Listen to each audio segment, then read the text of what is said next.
नमस्कार दोस्तों, आप सभी का स्वागत है इस ब्रीफ वीडियो में। यह वीडियो बहुत ही महत्वपूर्ण है तमाम विद्यार्थी समुदाय के लिए। अगर आप यूपीएससी, सीएसई 2024 या अन्य कोई भी परीक्षा लिख रहे हैं, इस हफ्ते के अंतर्गत अगर आप अपनी तैयारी को नए आयाम पे लेके जाना चाह रहे हैं, तो आप सभी को ओनली आईएएस हिंदी माध्यम इस मंच से मैं शुभेच्छाएं प्रेषित करता हूं। आपकी एक समस्या जो टेलीग्राम चैनल तक कई विद्यार्थियों के द्वारा प्रेषित की गई थी, उस समस्या का एक कॉमन सॉल्यूशन मैं लेकर के आपके सामने हूं। एक एफएक्यू जो है, फ्रीक्वेंटली आस्क्ड क्वेश्चन स्टूडेंट्स का है कि सर एग्जाम टाइम में एंजाइटी, प्रेशर, चिंता, टेंशन होना स्वाभाविक है। तो सर यूपीएससी के एग्जाम में या एग्जाम हॉल में या एग्जाम डे में या उसके कुछ दिन पहले अगर हम थोड़ा एंग्सियस हैं, अगर हम थोड़ा प्रेशर्ड फील कर रहे हैं, थोड़ी टेंशन बढ़ी हुई है, तो उस mount of tension, pressure, anxiety को कैसे हैंडल करें सर? आइए इसके बारे में जानकारी लेते हैं दोस्तों। सबसे पहले मैं बताना चाहता हूं, anxiety is nothing but your reaction to the situation. किसी भी परिस्थिति के अंतर्गत आपके द्वारा दी गई प्रतिक्रिया ही है। आपका दिमाग सोचता है, इट रिएक्ट टू एवरीथिंग। और जब आपके अनडिजायर्ड आउटकम्स होते हैं, है ना, जो वांछित नहीं है, और ऐसी परिस्थितियों में आपको लगता है कि आज का दिन महत्वपूर्ण है, आज के दिन के अंदर अगर मैं उत्तीर्ण होता हूं या नहीं होता हूं, पास होता हूं या फेल होता हूं, है ना, सक्सेस होता हूं या फेलियर होता हूं, यह कहीं न कहीं बहुत ही मायने रखने वाला है, क्योंकि स्टेक्स बहुत हाई है, करियर की बात की जा रही है। और उसी चीज को लेकर के नकारात्मक सोच के फलतः आप एंग्जाइटी, प्रेशर, टेंशन के शिकार हो सकते हैं। सबसे बेहतर तरीका क्या हो सकता है, इस चीज का सॉल्यूशन क्या हो सकता है?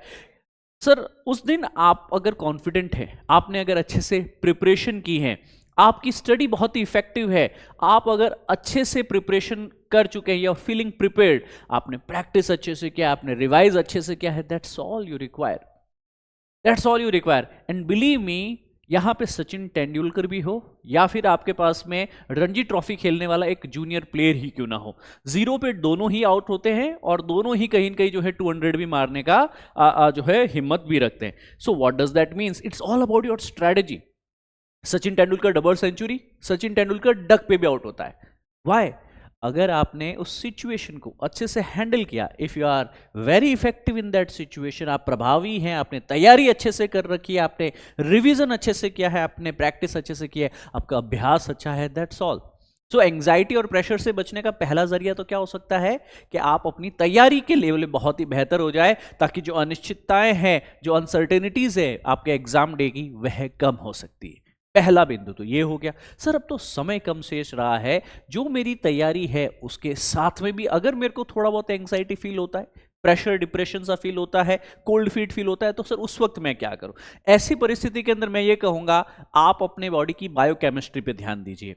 हमारा शरीर कम से कम 6 से 8 घंटे की नींद प्राप्त करता है तो बहुत ही बेहतर कार्य कर पाएगा। हमारा दिमाग है, हमारे जो बॉडी के अंतर्गत जो न्यूरल सिस्टम है, वो बहुत ही बेहतर तरीके से एक्ट, रिएक्ट, रेस्पॉन्ड कर पाएगा। आपकी प्रोडक्टिविटी कहीं न कहीं बेहतर होने वाली है। So if you are well rested person, आपने एक रात पहले, 2 रात पहले, परीक्षा के पहले कोशिश कीजिए आप सही समय पे सो रहे हैं, है ना, you should be A well rested person. अगर आपने रेस्ट के साथ में कहीं भी कि नहीं सर एग्जाम है, रात पर अच्छे से सोए नहीं है, क्या आपका फोकस बेटर होगा दूसरे दिन? नहीं, क्योंकि एग्जाम हॉल में you will be drowsy, you will be dizzy, you will be sleepy, आपका एनर्जी लेवल वो नहीं रहने वाला है। क्या आप कॉन्फिडेंट होंगे वहां पे? Obviously not sir, obviously not. So what happen कि आपको एग्जाम के साथ में अपनी बायो क्लॉक को कहीं न कहीं सुपर इंपोज करना रहेगा। अगर एग्जाम है मेरा 9 से 11, तो मैं हर रोज 9 से 11 एक मॉक लिख लूँ एग्जाम से पहले, या मैं कम से कम एक डेस्क पे 2-3 घंटे सहज होने की प्रैक्टिस कर लूँ, है ना। अगर मेरे को आफ्टरनून सेशन में, जिस सेशन में मेरा सीसेट का पेपर होने वाला है, उसी सही समय पे हर रोज मैं अपने लाइब्रेरी में या मेरे अपने स्टडी रूम में बैठ करके उसी समय मैं अपनी प्रैक्टिस करूँ, उससे क्या होगा, 2-4-5 दिन पहले ये सारी चीजें करने से आपकी बॉडी की बायो क्लॉक कहीं न कहीं सुपर इंपोज हो जाएगी उस समय के साथ में। और कोशिश कीजिए कि आप सूरज के साथ में, है ना, सही समय पे सोने की कोशिश करें कि ओके सनसेट हो चुका है, उसके 3-4 घंटे में हमको सोना है। सनराइज होने वाला है और सनराइज के साथ ही हमने जगना भी है। सो आपकी 6 से 8 घंटे की एक प्रॉपर अच्छी नींद होनी चाहिए। अगर आपकी नींद अच्छी है, if you are sleeping enough, you are well rested, आपका फोकस अच्छा होगा, एग्जाम में भी यू विल बी कॉन्फिडेंट, और अगर आप कॉन्फिडेंट है there will be no negativity, there will be no anxiety. अब थर्ड सॉल्यूशन इसका है हेल्दी फूड। कई बार क्या होता है कि एग्जाम के एक दिन पहले हम ट्रैवल करके एग्जाम सेंटर पे गए, जैसे मैं जोधपुर हूं, मेरा सेंटर जयपुर है, तो मैं ट्रैवल करके जाता हूं जयपुर एक दिन पहले, और एक दिन पहले मैं जाकर के सेंटर वगैरह सब देख के आ जाता हूं। पर होता क्या है कि मैंने होटल में खाना खा लिया, फूड पॉइजनिंग हो गया, या मैंने बाहर का कुछ खा लिया थोड़ा बहुत बेसिकली, या फिर ओवर ईटिंग कर ली, ज़्यादा खा लिया, कुछ पसंदीदा पसंद है जोधपुर का, जयपुर का, इलाहाबाद का, लखनऊ का, ठीक है भाई, इंदौर आए हैं तो कुछ न कुछ शौकिया मजा लिया जाए, बनारस आए तो नो। आप एग्जाम से एक दिन पहले जितना हल्का भोजन ले सकते हैं उतना हल्का भोजन लीजिए। इतना हल्का भोजन लीजिएगा आप कि आपके स्वास्थ्य पे उसका कोई प्रभाव ना पड़े, बस आपके कार्यवस्त जो ऊर्जा स्तर है वह बना रह सके। आप अच्छा न्यूट्रिशन रख सकते हैं अपने साथ में। अच्छा न्यूट्रिशन में आप ताज़ा फलों को, जो सीजनल फ्रूट्स को यूज़ कर सकते हैं।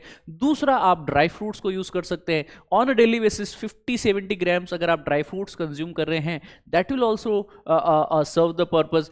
कोशिश यही होनी चाहिए कि आपका एक एनर्जी लेवल जो है वो मेंटेन रहे, आपका ग्लूकोज लेवल सडनली पिकअप नहीं होना चाहिए। देखिए कई लोग शुगर वाटर यूज़ करते हैं, चॉकलेट्स यूज़ करते हैं, या फिर अन्य पेय पदार्थ या प्रोसेस्ड फूड यूज़ करते हैं।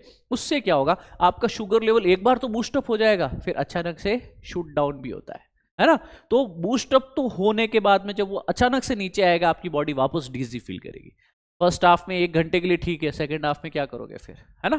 सो याद रखना, हम यहाँ पे 12 घंटे की मैराथन करने के लिए आए। हमारी प्रोडक्टिविटी 12 घंटे एग्जाम डे में अच्छी होनी चाहिए, ना कि मात्र 1-2 घंटे खाली वो चॉकलेट खा लेने से या खाली वो ग्लूकॉन डी का पानी पी लेने से। तो बॉडी को आप अच्छे से ढालिए, अच्छे न्यूट्रिशन के साथ में ढालिए। इसके माध्यम से भी क्या होगा, आपकी कंसंट्रेशन अच्छी होगी। जब आपकी कंसंट्रेशन अच्छी होगी, goes without saying, you will feel no anxiety, कोई प्रेशर आपको फील नहीं हो सकता है। एक अदम्य साहस से आप एग्जाम लिखेंगे। तीसरा, रिलैक्स योरसेल्फ। कई बार सोचा सर हमने सारे के सारे बांधने की कोशिश की, फिर भी कुछ न कुछ कारण बस एंग्जाइटी हो गई, टेंशन हो गई सर हमको। उस वक्त क्या करें? कुछ नहीं करना है, just focus on your breathing. आप जहां भी खड़े हैं बैठ जाइए, पालती मार के बैठ जाइए, कुर्सी मिल रही है तो वहां बैठ जाइए, छांव मिल रही है पेड़ की वहां बैठ जाइए, और बैठने के उपरांत हाइड्रेट योरसेल्फ। आप थोड़ा बहुत जल लेने के उपरांत अपने डायफ्राम से सांस लेना शुरू कीजिए। जहां आपके फेफड़े खत्म होते हैं वहां डायफ्राम होता है, और उस डायफ्राम से आप जितना बेसिकली है ना स्लो ब्रीथ कर सकते हैं उतना ब्रीथ करना है। तो डीप ब्रीथिंग एक ऐसा तरीका है, अपने श्वास पे ध्यान। आपका विचारधारा है, प्री कैसा होगा, ये सब्जेक्ट कैसा होगा, मॉक में खराब स्कोर आ रहा था, तबीयत खराब है, एग्जाम कैसा होगा नहीं होगा, फला फला 10 सोच आपके दिमाग में, जो भी रीजंस हो सकते हैं उस वक्त, क्योंकि दिमाग एक बार नेगेटिव सोचने पे आया, एंग्जाइटी अटैक में आया, तो 10 नेगेटिव थॉट्स आएंगे दिमाग में। You have to practise this slow heart rate technique. अच्छा, जब आप डीप ब्रीथ करते हो तो क्या होता है, आपका जो हार्ट रेट बढ़ जाता है एंग्जाइटी के कारण, वो काम डाउन हो जाता है, आपके नर्व्स काम डाउन हो जाते हैं। तो कभी भी एंग्जाइटी, इसीलिए देखो मैं अपने हर स्टूडेंट को ये कहता हूँ, एग्जाम डे में सेंटर पे आधे घंटे पहले पहुंचो। एग्जाम हॉल में आधे घंटे पहले पहुंचने के बाद में प्रैक्टिस डीप ब्रीदिंग। जस्ट अपनी सांस पे, इनहेल एक्सेल पे आपको जो है पूरा फोकस करना है। और जब आप इनहेल और एक्सेल पे पूरा फोकस करेंगे, आप देखेंगे आपकी हार्ट रेट जो है वो एकदम बैलेंस हो चुकी है, स्लो हो चुकी है, आपकी नर्व्स जो है वो बहुत ही काम है, और एक काम नर्व्स है, एक राइट बैलेंस हार्ट रेट है, वह कहीं न कहीं आदमी को बेहतर परफॉर्मेंस में मदद करता है। अब नहीं सर, एग्जाम के पहले की ही बात नहीं है, डेली की ही बात है। मैं थोड़ा परेशान रहता हूं परीक्षा को लेके, तैयारी को लेके, करियर को लेके। मैं कहूंगा आपको डेली वॉक कीजिए। अगर आप मॉर्निंग में 20 मिनट और इवनिंग में 20 मिनट वॉक करते हैं, ये सबसे बेस्ट है। इससे क्या होगा, वॉकिंग के अलावा आप जॉगिंग कर सकते हैं। जॉगिंग एक सेम पेस पे है ना, आप रनिंग नहीं कर रहे हैं, सेम पेस पे जो है आप चल रहे हैं, है ना। तो थोड़ा सा वॉकिंग से फास्ट आप जॉगिंग कर सकते हैं। आप अगर कहीं नहीं जाना चाहते, आप छत पे चले जाए, वार्म अप कर लीजिए। सूर्य नमस्कार कर लिया आपने, जंपिंग जैक्स कर लिया आपने, ठीक है ना, सो स्ट्रेचिंग कर लिया आपने अपनी पूरी बॉडी की मसल में जो लैक्टिक एसिड बन रहा है उसको कहीं न कहीं जो है वापस फ्लश आउट कर दिया। So what will happen eventually, आपकी बॉडी में एक्सरकाइंस रिलीज होंगे, और जब आपकी बॉडी में दोस्तों एक्सरकाइंस रिलीज होंगे, वही एक्सरकाइंस आपके ब्रेन में जाकर के, है ना, मूड, कॉन्फिडेंस, ये सारी चीजों का स्टिमुलेशन करने वाले। And once you have the right sphere of the thought, एक राइट थॉट प्रोसेस, एक पॉजिटिव माइंडसेट आया, दैट विल डू। एंग्जाइटी में सबसे ज्यादा क्या होता है, आपके पास में निगेटिव थॉट्स आते हैं, आदमी को निगेटिव थॉट्स आने लग गए, यार बस एक इवेंट गलत हुआ, बाकी के 10 इवेंट भी गलत होंगे आज मैं घर से निकला, एक कहता ना कि भाई मेरा तो मुहूर्त या शगुन या फिर आपके पास में जो भी वो खराब हो गया, भाई ऐसा कुछ नहीं होता। एक नेगेटिव थॉट से आदमी 10 नेगेटिव थॉट सोचने लग जाता है। याद रखिएगा, एंग्जाइटी में यह होना बिल्कुल नेचुरल है, आप नहीं, मैं नहीं, दुनिया में हर एक आदमी जो सेलेक्ट हुआ है और जो नहीं हुआ है, वो सभी को एंग्जाइटी अटैक में नेगेटिव थॉट्स आते हैं। पर जब भी नेगेटिव थॉट्स आए दोस्तों आपके पास में, आपको सिर्फ एक ही रामबाण अपनाना है, डेलिबरेटिवली पॉजिटिव सोचना है। इसीलिए लोग कहते हैं थिंक पॉजिटिव, वो थिंक पॉजिटिव इसीलिए कहा जाता है कि we all as a human being evolved to think negative whenever we are challenged. जब भी कोई चुनौती आती है, अगर थोड़ा कॉन्फिडेंस डगमगाया हुआ है तो नकारात्मक सोच पहले आएगी। उस नकारात्मक सोच से बचने के लिए आपको डेलिबरेटली पॉजिटिव तो सोचना होगा। दुनिया आपको पॉजिटिव हिंट ना दे, पहला पॉजिटिव हिंट, पहला पॉजिटिव विचार आपको ही बोलना होगा, नहीं यार आज एग्जाम अच्छा होगा, चलो कोई बात नहीं, अपना ये आधा घंटा या 1 घंटा या एक इवेंट खराब हुआ है, हम बाकी की चीजों को बेहतर करने वाले, बाकी की चीजों से आपको आशावान रहना है, होपफुल रहना है। सो आपको डेलिबरेटली जानबूझ करके पॉजिटिव थॉट्स अपने ब्रेन में डालने होंगे, एफर्मेशंस ब्रेन में डालने होंगे। इसीलिए कहा जाता है आप अपने विचारों के ही प्रोडक्ट है, you are thought of your product sir and ma'am, है ना। तो एंग्जाइटी से बाहर निकलने के लिए आपको डेलिबरेटली स्वतः खुद से खुद को पॉजिटिव एटीट्यूड के साथ में रखना होगा, क्योंकि focus on what you can control. आप सिर्फ उन्हीं चीजों को कंट्रोल में रखिए ना, आपके हाथ में नहीं, आपकी बस लेट हो गई, आपकी ट्रेन छूट गई, आपके हाथ में नहीं है कि आपकी तबीयत कोई अवांछित चीज खाने के कारण, हवा पानी किसी और चीज के कारण जो है आपकी तबीयत खराब हो गई। It is not in your hand ना। So focus on what you can control and think deliberately positive. जानबूझ करके आपके सामने नेगेटिव इवेंट हो गया, but all is well, just think positive about yourself. और आपके एग्जाम के बारे में सबसे पहले रिजल्ट आपकी विचारधारा है। अगर आपकी विचारधारा पॉजिटिव है, आपका एग्जाम भी सही होगा। अगर आपकी विचारधारा नेगेटिव की नेगेटिव रह गई तो फिर कोई कुछ नहीं कर सकता सर, वहां पे आप 10 गलतियां दूसरी नहीं करके आएंगे। अगेन, इन सारी अनिश्चितताओं को, एंग्जाइटी को बचने के लिए आप सेंटर पे सही समय पे आए, संभवतः एक दिन पहले अपने सेंटर वाले शहर पहुंच जाए, और पॉसिबल हो तो उस एक दिन पहले, एक इवनिंग पहले जाकर के सेंटर विजिट करके आ जाए, जहां मैं स्टे कर रहा हूं, जो मेरा होटल है, घर है, दोस्त का कमरा है या रिलेटिव्स के यहाँ रुके हुए, वहां से सेंटर कितना दूर है। कोशिश कीजिए कि आपका पूरा दिन जो है वो प्लान रहे, है ना। मुझे कितनी बजे उठना है, कितने बजे सोना है, क्या खाना है, कहाँ ठहरना है, मेरी टैक्सी पहले बुक है क्या, ओला उबर से, टैक्सी से, बाइक से, कार से, जैसे भी जा रहा हूँ मेरे साधन के बारे में मैं, या फिर वॉकिंग डिस्टेंस है तो क्या मुझे रास्ता अच्छे से पता है क्या। And again take breaks. हम जब भी बड़े लक्ष्य हासिल करना चाहते हैं तो याद रखना कि आप एक वॉर जीतना चाहते हैं तो उसको बैटल्स के रूप में जीतना होगा, है ना। A war contains many battles, right? Yes or no?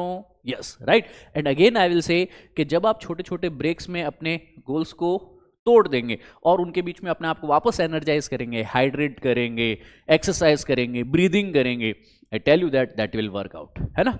मेरा अपना बेसिकली ये मानना है कि जब मैं एग्जाम हॉल में कभी भी परेशान होता था, मेरी खुद की भी व्यक्तिगत ये कई चुनौतियां रही थी, तो एंग्जाइटी के दौरान मैं सिर्फ एक ही चीज करता था, मैं पेन वगैरह, पेपर वगैरह सब उल्टा रख देता था, ठीक है ना, और जस्ट पानी पी के आंख बंद करके जो भी मेरे स्लीपर्स या सॉक्स वगैरह, शूज वगैरह होते मैंने उनको निकाल देता, एंड जस्ट बेयर फुटेडली मैं अपनी एग्जाम चेयर पे बैठने के पश्चात खाली अपनी ब्रीदिंग पे फोकस करता। Just focus on your breathing and just deliberately tell yourself the positive things, क्योंकि सकारात्मक विचारधारा ही आपको किसी भी प्रेशर से और किसी भी एंग्जाइटी से बाहर निकाल सकती है, उस परिस्थिति से भी वही बाहर निकालने वाली है। And again I will say no alcohol and caffeine. अगर चाय की आदत पड़ गई एग्जाम हॉल में तो नहीं मिलेगी, कॉफी की आदत एग्जाम हॉल में नहीं मिल रही है, अल्कोहल एक दिन पहले, 2 दिन पहले, या फिर कभी भी do not touch, a very big no to that. And again, आप अगर अच्छे से एक्सरसाइज कर रहे हैं, हफ्ते में कम से कम आपको हफ्ते में कह रहा हूं कम से कम 200 मिनट एक्सरसाइज करना है। कितने मिनट करना है दोस्तों? 200 मिनट। अब आप 7 दिन में कैसे इसको कर सकते हैं? और ये 200 मिनट्स को 10 ब्रेक्स में, है ना, 20 मिनट के 10 ब्रेक्स में डिवाइड कर दीजिए। आपको यह करना ही करना है एग्जाम से पहले, and you will see a different you. आप रनिंग करिए, जब आपकी बॉडी से पसीना निकलेगा, एक्सरसाइज निकलेंगे, आपका न्यूरल सिस्टम, आपका एटीट्यूड, आपकी सोच, आपका पर्सपेक्टिव, आपका परसिवरेंस काफ़ी बेहतर होने वाला है। आप इंडोर कोई भी एक्सरसाइज चूज कर लीजिए, आप आउटडोर कोई भी एक्सरसाइज चूज कर लीजिए, घर के अंदर हो, घर के बाहर हो, छत पे हो, गार्डन पे हो, सुरक्षित एरिया, कहीं पे भी आप कर सकते हैं, बट चूज योर एक्सरसाइज जो आपको अच्छे से सूट कर जाए। And again I will say that मन के माने हार है, मन के जीते जीत। सो मित्रों, आपकी इस तपस्या को परवान तक चढ़ाइए, और तो तब करे तो ऐसा कर, परवान चढ़े तपस्या तेरी उपलब्धियों को देख, मनुज तो क्या देव भी करे ईर्ष्या, देव भी करे ईर्ष्या। I wish you all the champions, all the aspirants, आप तमाम अभ्यर्थी समुदाय को, हर एक विद्यार्थियों को जो संघर्षमय जीवन के साथ में इस परीक्षा के लिए लगातार दिन रात एक किए हुए हैं, मेरी तरफ से आप सभी को सम्मान है, स्नेह है, आशीर्वाद है और शुभेच्छाएं हैं कि आपकी यह तैयारी एक दिन खुशियों के आंसू में जरूर कन्वर्ट हो। Wishing you all the very best. Thank you. जय हिंद दोस्तों।